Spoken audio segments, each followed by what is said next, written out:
Good morning student. आज का topic है प्रिवेंटिंग एक्सीडेंट एंड इमरजेंसीज कि किस तरीके से आप एक्सीडेंट और इमरजेंसीज को रोक सकते हो। एक्सीडेंट क्या है? कहता है कि एक्सीडेंट ना तो इट एंड अनप्लान्ड, ना तो कोई प्लान किए जाते हैं, अनप्लान्ड है, अनडिज़ाइंड है, अनएक्सपेक्टेड है और इट मे हैपन्स, कभी भी हो सकता है। आपके इर्द गिर्द कभी भी कोई भी चीज़ हैपनिंग हो सकती है और उसका रिजल्ट क्या होता है? आपको चोट लगना। ठीक है ना। आउटकमिंग आउटकमिंग का मतलब है कि चोट लगते हैं डेफिनेटली। कहीं इंजरी ज़्यादा हो जाती है, कहीं पर हमें थोड़ा सा होता है कहीं ना कहीं, तो ये आपका एक्सीडेंट्स आती हैं। एक्सीडेंट, इनसे बचना ज़रूरी है। कह रहे कि ये अनफॉर्चुनेटली भी होते ही हैं डेफिनेटली। हमने कोई प्लानिंग थोड़ा कर रखी है कि भैया मेरे साथ ये ऐसा हो जाए या मेरे साथ एक्सीडेंट हो जाए या मैं सीढ़ियों से उतर रहा हूँ और मेरा पैर में मोच आ जाए, तो ये हमने प्लानिंग नहीं कर रखा था। ठीक है ना। ये अनफॉर्चुनेटली हैपन्स होती हैं, इंसिडेंट्स हैपन्स होते हैं हमारे साथ जो कि हमें इंजर्ड कर जाते हैं। इस ठीक है ना, इंजर कर जाते हैं। अनवांटेड रिजल्ट का मतलब वही है कि हमें बीमार कर देना, हमें इंजर्ड कर देना। हम चाहे वो बुरी तरह से इंजर होना है, चाहे मामूली तरह से इंजर होना है, इंजरी इंजरी ही होती है। ठीक है ना। तो ये अनप्लान्ड है। टाइप ऑफ एक्सीडेंट है। Accident at work place such as fall, slip and strip accident, fire accident, कि आप मालूम ही है एक्सीडेंट होते क्या है। आपका पैर फिसल स्लिप कर जाना, या आप स्टीयर से चल रहे हो वहाँ पर स्लिप कर जाना, या आप क्या कहते हैं कोई इवन कोई स्कूटर से आ रहा हो और आप पैदल चल रहे हो और आपको वो हिट करके चला जाए, कार आपको हिट करके चला जाए, या बस आपको, मतलब ये सारी चीज़ें जो हैं वो एक्सीडेंट में आती हैं। और वर्क प्लेस, आपके वर्क प्लेस रोड हो सकती है, घर हो सकती है। आप नाइफ से कुछ काट रहे हो, सडनली आपका हाथ कट जाए तो वो भी एक्सीडेंट ही तो हुआ कि भाई सडनली आपका ध्यान हटा और आपका हाथ कट गया, तो वो भी है। आप अगर बीमार पड़ जाएं, वो भी आपका वो तो खैर आप डिजीज़ के थ्रू बीमार पड़ते हो डेफिनेटली, तो वो भी आपका इलनेस है, आपकी बीमारी है। ठीक है। अगर आप एक्सीडेंट के दौरान मेडिकल निगलेंस करते हैं, मतलब कि मतलब कि मेरे पैर में अगर चोट लगी है या मुझे, और मैं आयरक्स वगैरह का यूज़ ना करके उसको इग्नोर कर दूं, तो वो भी गलत बात है। रोड ट्रैफिक एक्सीडेंट है। रोड ट्रैफिक एक्सीडेंट तो यू नो वेरी वेल बहुत ज़्यादा होते हैं। कोई गाड़ी हिट कर जाती है, फॉग के कारण आजकल तो मालूम ही है, कोहरा वगैरह बहुत ज़्यादा हो रखा है, तो उसकी वजह से भी गाड़ी हिट्स कर जाती हैं आपस में, जहाँ पर पता नहीं लगता क्या हो रहा है। और पर्सनल नेगलेंसी एक्सीडेंट, और कई कई हमारी जगह पर पर्सनल भी होती हैं कि हम लापरवाही करते हैं। अब देखो वहाँ पर लिखा हुआ है कि भाई स्लिपी है, और अगर हम ध्यान से ना चलें तो भी हम फिसल जाते हैं। ठीक है। स्पोर्ट्स रिलेटेड एक्सीडेंट, स्पोर्ट्स में भी एक्सीडेंट होते ही हैं। आप जानते ही हो, फुटबॉल खेलते हैं, हॉकी खेलते हैं, क्रिकेट खेलते हैं, बॉल हिट कर सकती है आपको, आपके फेस को, आपके शोल्डर को। आप जंप मारते समय आप सही ढंग से अगर जंप ना मारा हो और आप अपने नेक के थ्रू गिर जाएं या अपने शोल्डर के थ्रू गिर जाए, तो आपको कहीं ना कहीं हार्म होता ही है। तो ये कुछ टाइप हैं एक्सीडेंट के, कहीं ना कहीं हैपनिंग होती ही है। हेल्डिंग accident, accidents can happen in a multitude of scenarios to anyone at any time, so it is important to always be vigilant and of hazard and follow safety procedure correctly to avoid any accident। कि देखिए accident जो हैं वो कह रहे हैं कि कभी भी कहीं पर भी किसी के साथ भी हो सकते हैं, तो सबसे इम्पॉर्टेंट है कि हमें सेफ्टी रूल्स को लेकर चलना चाहिए और इन एक्सीडेंट्स को अवॉइड करना ही चाहिए। ठीक है। The accident should be handled complacently without assigning blame to other. देखो एक्सीडेंट में हम सबसे पहले कि दूसरों को ब्लेम करना छोड़ दें। हाँ, हो सकता है कि किसी की लापरवाही की वजह से आपका एक्सीडेंट हुआ हो, लेकिन कभी कभी इंसिडेंटली भी हो जाता है, तो ब्लेमिंग इज़ नॉट देयर। ठीक है। स्टे काम, आपको काम रहना चाहिए। अवॉइड एनी inclinations और टू रिएक्ट इन एंगर, कि आपको किसी भी तरीके से एंगर मतलब गुस्सा नहीं करना है, काम रहना है उस टाइम पर। Immediately call the medical team to case of injury. अगर आपको इंजरी हो गई है तो आपको तुरंत हेल्पलाइन नंबर पर कॉल कर लेना चाहिए, या अपने फ्रेंड्स को कॉल करना चाहिए, कोई ना कोई तो आपकी हेल्प के लिए आगे आए, या आप सीधा हॉस्पिटल में भी फ़ोन कर सकते हो। Inform the police and employ about the accident. और आपको पुलिस वालों को भी, अगर कोई रोड एक्सीडेंट वगैरह हो रखा है तो आपको पुलिस को भी इन्फॉर्म कर देना चाहिए कि भाई यहाँ पर एक्सीडेंट हुआ है और हमको हॉस्पिटलाइज कर रहे हैं। तो ये भी एक ज़रूरी काम है। स्टे अलर्ट, आपको बहुत अलर्ट रहने की ज़रूरत है। If possible documents the accident, if possible document the accident, कि अगर पॉसिबल हो तो आप एक्सीडेंट को डॉक्यूमेंट करें। डॉक्यूमेंट मीन्स आई थिंक अगर प्लानिंग मतलब कि किसी ने तो प्लानिंग किया नहीं होगा, डेफिनेटली नहीं किया था, लेकिन अगर होता है तो आप उसको बता सकें कि किस तरीके से ये एक्सीडेंट हैपन्स हुआ है। Pay attention and to and follow the emergency drills, कि आपको हमेशा पे अटेंशन देनी चाहिए। कोई भी अगर एमरजेंसी ड्रिल्स हो रही हैं, कोई भी एमरजेंसी बोर्ड लगे हुए हैं, या कोई एमरजेंसी हो, या आप खुद ही एमरजेंसी में कहीं भाग रहे हो, तो आपको उस वक्त अटेंशन देनी चाहिए। देखो मुझे अगर मैं मानूँ कि मुझे बहुत एमरजेंसी है, I have to rush hard, मुझे कोटद्वार जल्दी पहुंचना है, तो मुझे बाइक तेज़ी से चलानी पड़ेगी। तो डेफिनेटली मुझे उस वक्त बाइक तेज़ी से नहीं चलानी चाहिए और काम रहकर ही बाइक को चलाना चाहिए, क्योंकि देखो जहाँ पर आप 2 मिनट लेट भी पहुँच जाओगे तो उससे कोई फ़र्क नहीं पड़ेगा। हाँ, ये ज़रूर है कि कहीं आपका एक्सीडेंट हो गया तो फिर लेने के देने पड़ जाएंगे, तो ये भी ज़रूरी है। Every organisation must follow the standard operation procedure SOP for accident handling, कि जो भी ऑर्गेनाइजेशन, बड़ी बड़ी ऑर्गेनाइजेशंस हैं, उनको ये ध्यान रखना चाहिए कि SOP standard operating procedure operation procedure को लेकर वो हैंडल कर सके। मतलब कि कोई भी अगर कोई भी सिचुएशन हो किसी भी ऑर्गेनाइजेशन में एक्सीडेंट से कंसल्ट, तो उसको वो हैंडल कर सकें। Safety measures must be place to prevent work place accident, और आपके जहाँ पर भी आप काम कर रहे हो वहाँ पर सेफ्टी मेजरमेंट, सेफ्टी के जो भी उपकरण होते हैं उनका होना बहुत ज़रूरी है। Emergency, any unexpected situation that need immediate action, कि जब भी कोई ऐसी सिचुएशन आती है, अनएक्सपेक्टेड सिचुएशंस आती हैं जो कि उस वक्त इमीडिएटली एक्शन लेने की ज़रूरत पड़ती है। इंटरेक्शंस और एक्शंस टू प्रिवेंट और votes situation in an emergency, और बहुत ही गंदी सिचुएशन में भी आपको कोई एक्शन लेना पड़े, मतलब आपको कुछ कार्रवाई करनी पड़े, उसको हम एमरजेंसी कहते हैं। An emergency situation might be possible to certain risk of the life, कि एमरजेंसी जो है most of the time life का होता है, कि यहाँ भी लाइफ का सवाल है ना, जब कहते हैं कि जीने मरने का सवाल है प्लीज़, तो वो है। Property of the health and needy to interventions to prevent deteriorating result and hurts, कि ये लाइफ से कंसल्ट जब होता है ना, कि हाँ भी ये बहुत ज़रूरी है, इट्स लाइफ और डेथ का सिचुएशन है, तो वहाँ पर ये आता है, तो उसको हम एमरजेंसी कह सकते हैं। ठीक है, एमरजेंसी के कुछ सिचुएशंस हैं। क्या there is an imminent danger of the death of serious physical harm of the pupil, कि अगर किसी आदमी को बहुत ज़्यादा फिज़िकली क्या कहते हैं हार्म हुआ हो, उसकी लाइफ और डेथ का सवाल हो, तो उसको हम एमरजेंसी कह सकते हैं। फिर उसके बाद है कि कॉजेस ए डिस्ट्रेशन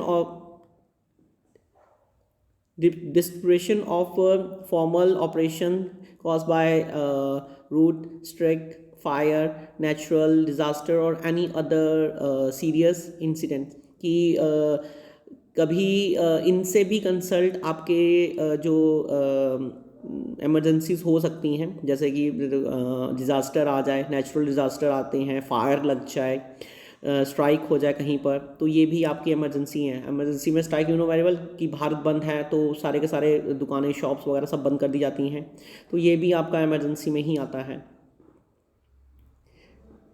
डिस्टर्ब और शट डाउन द ऑपरेशन, और कभी भी किसी भी ऑपरेशन को शट डाउन करना वो भी इमरजेंसी में आता है। Causes physical and environmental damage, कि अगर आप फिजिकली और इन्वायरमेंटल डैमेज अगर होता है उसको भी देखें। टाइप ऑफ इमरजेंसीज हैं, राउट्स है, अर्थक्वेक है, टेंडो है, सिविल डिस्ट्रीब्यूशन है, केमिकल स्लीपिंग है, फायर है, एक्सप्लोजन है, टॉक्सिस गैस रिलीजिंग है, वॉकिंग प्लेस वॉल्किनोस हैं, फ्लड्स हैं। ये सारे के सारे जो हैं इमरजेंसी के टाइप्स हैं। Protecting health and safety eight work place, hurts. Every workplace may have hurts. A hurts may be a object, situation, or behavior that has the potential to cause injury, ill health, or damage to property of property or environment. कि जो आपका जो hertz एक ऐसा work place, every हर जगह पर जब भी आप देखते हो कि कोई भी सिचुएशन ऐसी आती है जहाँ पर आपको इंजरी हो जाए, या फिर आपको इलनेस हो जाए हेल्थ से, या आप किसी प्रॉपर्टी को डैमेज कर रहे हो या इन्वायरमेंट को डैमेज कर रहे हो, तो उससे कंसल्ट ये बात बोली जा रही है। कह रहा है organisation can face some health and safety hurts that could put the lives of the employ in danger. कि कई ऑर्गेनाइजेशन ऐसी होती हैं कि दे आर फेसिंग कि वो पीपल्स की हेल्थ को लेकर कि उनको हेल्थ और सेफ्टी को जो है वो ऑर्गेनाइजेशन जो है उनको खतरे में डालती है। ठीक है ना, यहाँ पर उस बात बात का जिक्र हो रहा है। It is the moral responsibility of an employ to look after the employees. कि ये सबसे बड़ी रिस्पॉन्सिबिलिटी बनती है कि अगर आपने अपने एम्प्लॉय को डेंजर में डाला है, तो एम्प्लॉयर जो होता है उसकी ये रिस्पॉन्सिबिलिटी बनती है कि वो उसकी सेफ्टी का पूरा ख्याल रखे। और अगर उसको कोई प्रॉब्लम हो रही है, या कोई डेंजर में है, या कोई हादसा हो गया है, तो उससे उसको बचाए, या उसका जो वर्क प्लेस जो जिस जगह पर वो काम कर रहा है वो खतरों से भरा हुआ है, तो यहाँ तो उसके साथ पूरा सेफ्टी रूल्स होनी चाहिए। ठीक है ना, उसके हेल्थ का और सेफ्टी का पूरा ख्याल रखना चाहिए। ठीक है। नाउ इसी में टाइप्स बता रखे हैं कुछ। सबसे पहले आपका फिजिकल हर्ट्स आता है। They are environmental factors that can harm the employ without necessary touching them. कि ये इन्वायरमेंटल फैक्टर है, यहाँ पर जो एम्प्लॉय हार्म होता है वो कह रहा है कि बिना विदाउट नेसेसरी टचिंग से होता है, बल्कि वो टच ना कर रहा हो तब भी वो हार्म हो जाता है। दे इंक्लूडिंग रेडिएशन, यहाँ पर बिना टच के अगर कुछ एक्टिविटी हो रही है, अगर मतलब कि पीपल हार्म हो रहे हैं, तो वो आपकी रेडिएशन से हो सकते हैं। और high explosions, sunlight, ultraviolet rays और लाउड नॉइज से हो सकते हैं, एक्सट्रीम टेम्परेचर से हो सकते हैं। ठीक है, तो ये भी एक फिजिकल हर्ट्स है। इसके अलावा केमिकल हर्ट्स है। They are prevent when a worker is exposed to any chemical preparations in a workplace in the form of liquid, solid, liquid, gas. कि सिंपल बताया गया है कि जहाँ पर कुछ लोग जो हैं जो केमिकल से कंसल्ट या गैसेस से कंसल्ट या कुछ सॉलिड फॉर्म से कंसल्ट जो हार्मफुल होती हैं, इनसे कंसल्ट कोई एक्टिविटी कर रहे होते हैं, तो वो भी बहुत ज़्यादा प्रॉब्लम क्रिएट होती हैं। आपने देखा होगा कई जगह पर स्किन मतलब कि ऐसे लोग जो होते हैं उनको स्किन की प्रॉब्लम हो जाती है। कई जगह पर ऐसे होते हैं जिनको शायद ब्रीथिंग की प्रॉब्लम भी हो सकती है, वो अंधे भी हो सकते हैं, उनको किसी पर्टिकुलर थिंग से इरिटेशन होनी शुरू हो जाती है। तो ये सारी चीज़ें जो हैं ह्यूमन हेल्थ के लिए इट्स नॉट गुड। तो ये गैसेस जो हैं हार्मफुल हैं, डेफिनेटली हार्मफुल हैं, तो इससे भी हमें बचना चाहिए। तो इसके लिए भी हमें पूरे के पूरे सेफ्टी रूल्स को लेकर चलना चाहिए। बायोलॉजिकल हर्ट्स है, बायोलॉजिकल हर्ट्स का है कि they including the expose of harm of the disease for working with animal pupil and infection plants materials, whereas bacteria, insects, animal etc can cause advisor health impact। कि जो आपका biological का meaning है कि biological का meaning है कि आपके जो वायरसेस वगैरह होते हैं, जो बैक्टीरियाज होते हैं, और जो कुछ लोग जो हैं, जो ह्यूमंस, एनिमल्स और बाकी बहुत सारी चीज़ों के ऊपर एक्सपेरिमेंट्स वगैरह करते हैं, उसके थ्रू भी बहुत सारी प्रॉब्लम क्रिएट होती हैं।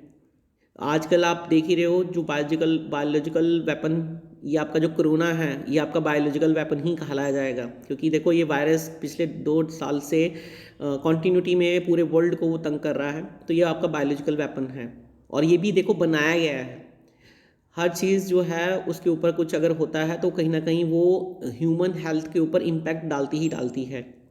सेफ्टी हर्ट्स है, there are hurts that create unsafe working condition which can cause injury, death और illness। कि अगर आप अनसेफ किसी भी कंडीशन में काम कर रहे हो, अनसेफली काम कर रहे हो, जिसकी वजह से आप इंजर हो जाएं, डेथ हो जाए, या आपको बीमारी हो लग जाए, तो कह रहा है for example exposed wires or damaged carpet might result is tripping hurts. There are sometimes including under the category of physical hurts।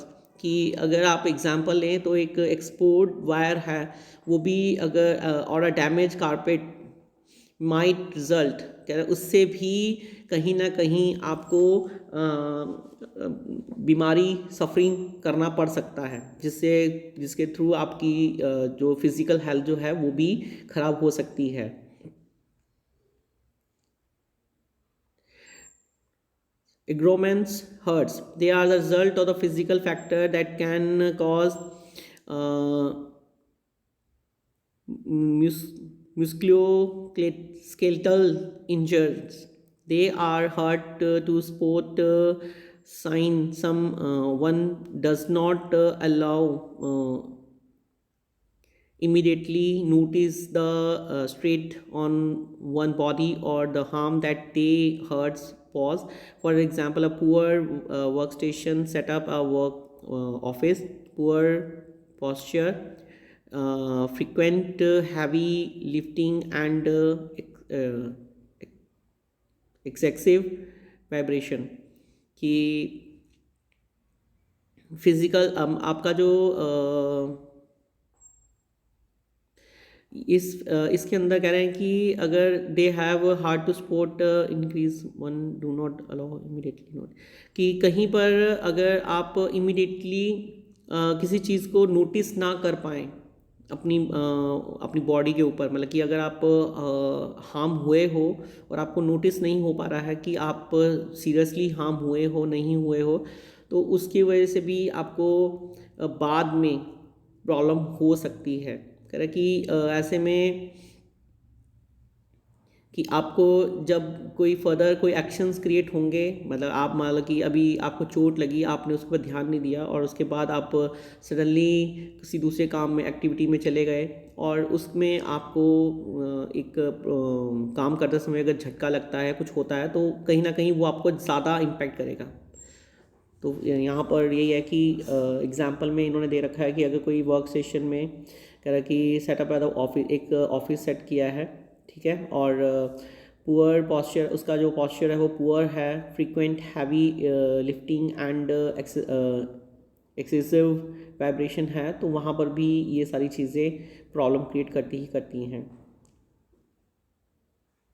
Psychological hurts है, they including those hurts that can have an adverse effect on the employee mental health और well-being। कि psychological आपकी मानसिकता के ऊपर है, मानसिक बीमारी अगर होती है तो उससे कंसल्ट कहते हैं। और यहाँ पर कह रहे हैं कि आपको स्ट्रेस की वजह से ओवरलोडिंग की वजह से वर्क ओवरलोडिंग हो सकता है, और बाकी और भी एक्टिविटीज़ हैं जिसके थ्रू आपको साइकोलॉजिकल प्रेशर आ सकता है, वर्क है, फैमिली प्रेशर्स हो सकते हैं, तो ये सारी चीज़ें उसमें आती हैं। अब कह रहा है कि आप किस तरह से इसको रिड्यूस कर सकते हैं, तो कह रहा है कि सबसे पहले है providing sufficient space for user to alert positional comfortably, कि सबसे पहले कि आपको एक सफिशिएंट स्पेस प्रोवाइड की जाए ताकि आपके पोजीशन को कंफर्टेबली वहाँ पर अलर्ट मिल सके। Having window filter with adjustable covering to alert sunlight level, कि एक ऐसा लेवल भी बनाना चाहिए मतलब कि आपको फिल्टरिंग मिलती रहे, आप सनलाइट आपको मिले, आपको कवर करे। Providing adequate lighting be spare enough when it is shared by more than one person, कि एक इनफ स्पेस हो, और अगर आप एक या एक से ज़्यादा से इजीली शेयर कर सको। The keyword should have clearly legible symbol on the keys, be able to still easily and should be able to separate from the screen to allow the user to adopt a confident working position, कि have a space in the front to providing support for the hand or arm of a user and have a mild surface। तो ये काम करते समय आपके बता रहे हैं कि जिस तरीके से भी आप कहीं पर भी वर्क कर रहे हो तो कह रहा है कंफर्टेबली वर्क कर पाएँ, आपके पास इतने स्पेस हो कि आप अपने हैंड्स को, आर्म्स को ईज़िली सपोर्ट कर सकें, और वो भी जिस सरफेस पे हो वो आपके लिए कंफर्टेबल स्पॉट हो। Display screen should display will depend character of hertz size and spacing, have easy adjustable brightness and contrast। ये आपके साइज से कंसल्ट कि किस तरह के करैक्टर आपको डिस्प्ले होने चाहिए, और ब्राइटनेस और कंट्रास्ट आपका कैसा होना चाहिए, और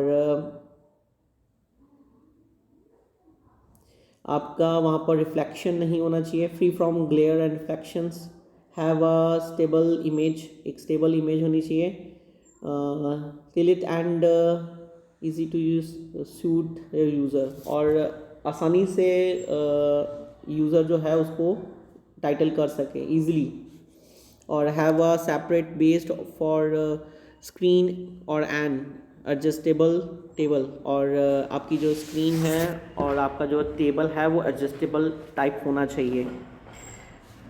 द वर्क एरिया शुड, आपका काम करने का तरीका कैसा होना चाहिए, कह रहा है it provide adequate space of user, एक प्रॉपर स्पेस होनी चाहिए, आपका स्क्रीन, कीबोर्ड और अदर प्रैक्टिकल डिवाइस जो हैं वो फ्लेक्सिबल हों, उनको आप अरेंज कर सको, and have a low reflective surface, आपकी रिफ्लेक्टिव सरफेस नहीं होनी चाहिए, और दूसरा है कि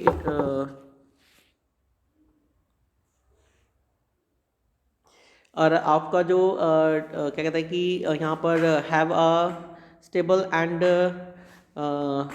adjustable document holder which should be at the same level as the screen and at the same viewing distance, कि आपका जो स्टेबल और डॉक्यूमेंट होल्डर है वो सेम जगह पर होना चाहिए ताकि आपको कोई भी दिक्कत ना हो काम करते समय, और आपको आसानी से जो व्यू डिस्टेंस है वो भी सही हो, ज़्यादा दूर ना हो आपसे।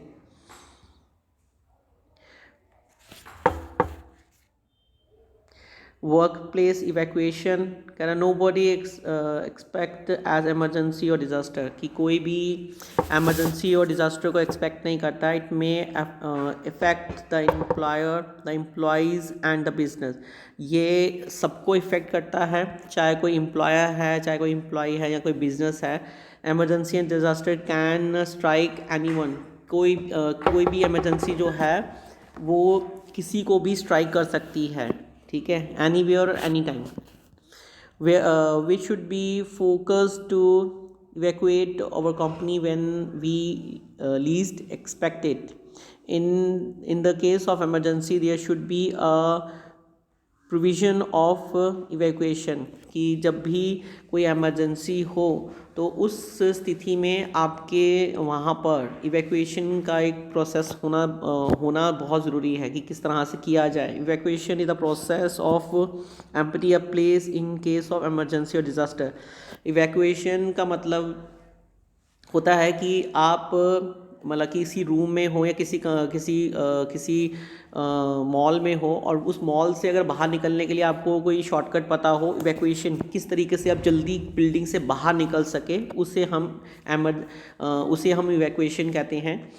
और उसके अलावा ताकि आप उस डिज़ास्टर से या उस एमरजेंसी केस से बच सकें, ठीक है। Every organization must ensure the following option for evacuation in emergency of any emergency, कि कंपनीज को कुछ पॉइंट्स का ध्यान रखना चाहिए ताकि कोई भी एमरजेंसियाँ हो तो वो किस तरह से इवैक्यूएशन कर सकें। कह रहा organisation must have the evacuation policy, कि एवैक्यूएशन हर ऑर्गेनाइजेशन के पास इवैक्यूएशन पॉलिसी होनी चाहिए, कि all employ must know about, और उस पॉलिसी के बारे में सब एम्प्लॉय को पता भी होना चाहिए।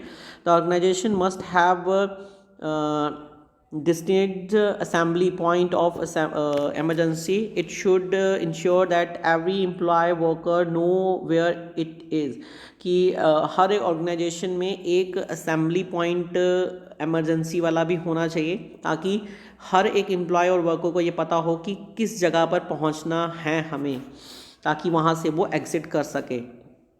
Emergency procedure diagram should be located throughout the building, और आपको हर बिल्डिंग के हर फ्लोर पे हर जगह पर आपको एमरजेंसीज़ के साइन लगाने चाहिए, और आपको हर एक फ्लोर में प्लानिंग करना चाहिए कि आप किस तरह से किस साइड से जाएंगे तो आप बाहर निकल सको, ताकि कोई एमरजेंसी अगर आती है तो आप उस मैप का सहारा लेकर उन रूट्स को फॉलो कर कर आप बाहर निकल सको।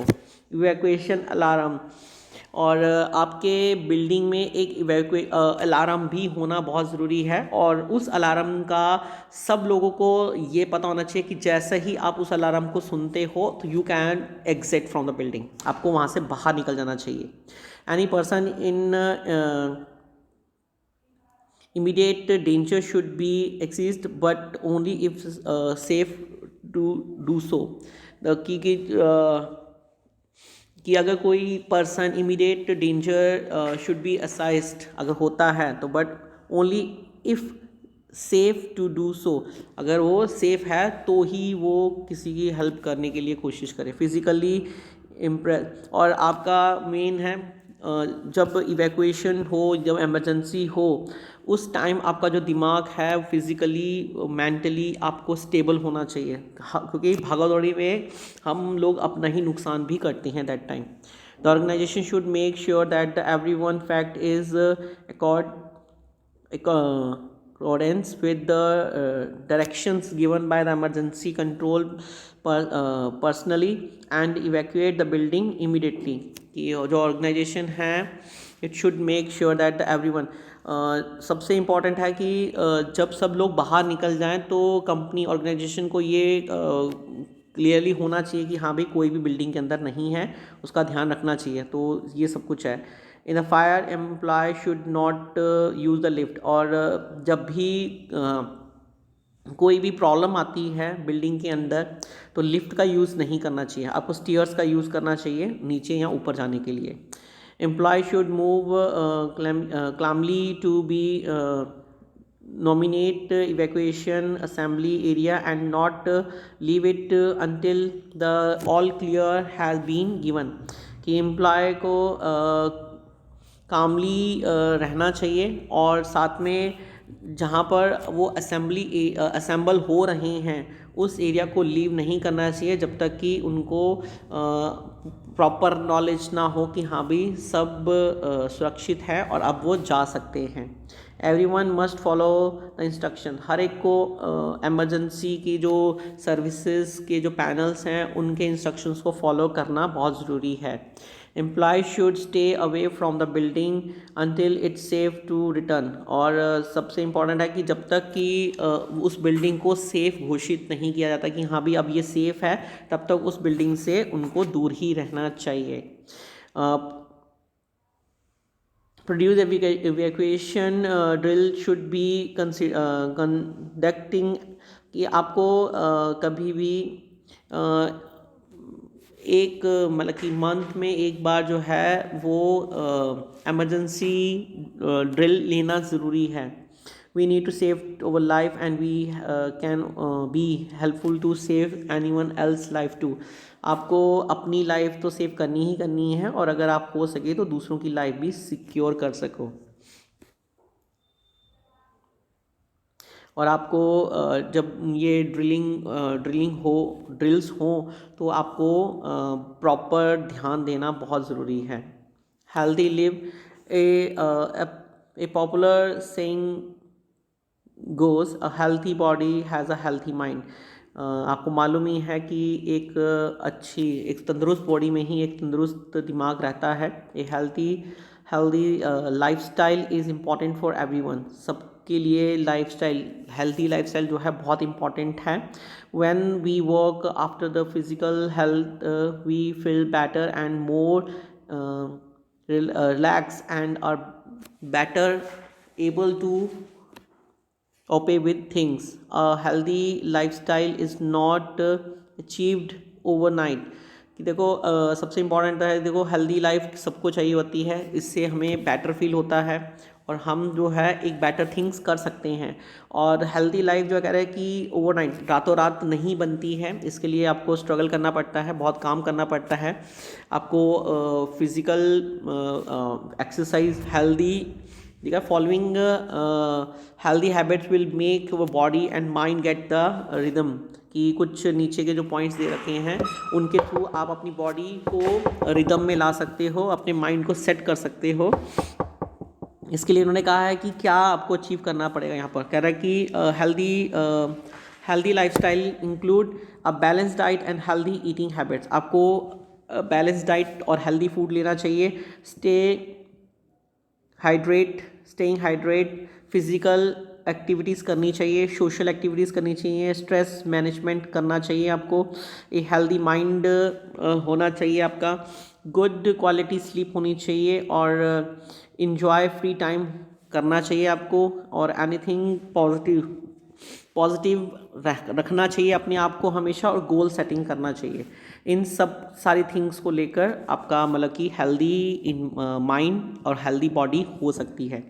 तो that's all about your topic. तो आज चैप्टर फिनिश हो गया है। इसके बाकी की जो एक्सरसाइज है टेस्ट योर सेल्फ वो आप बुक और कॉपी में करेंगे जैसे आप करते ही हो। ठीक है, ओके, थैंक यू।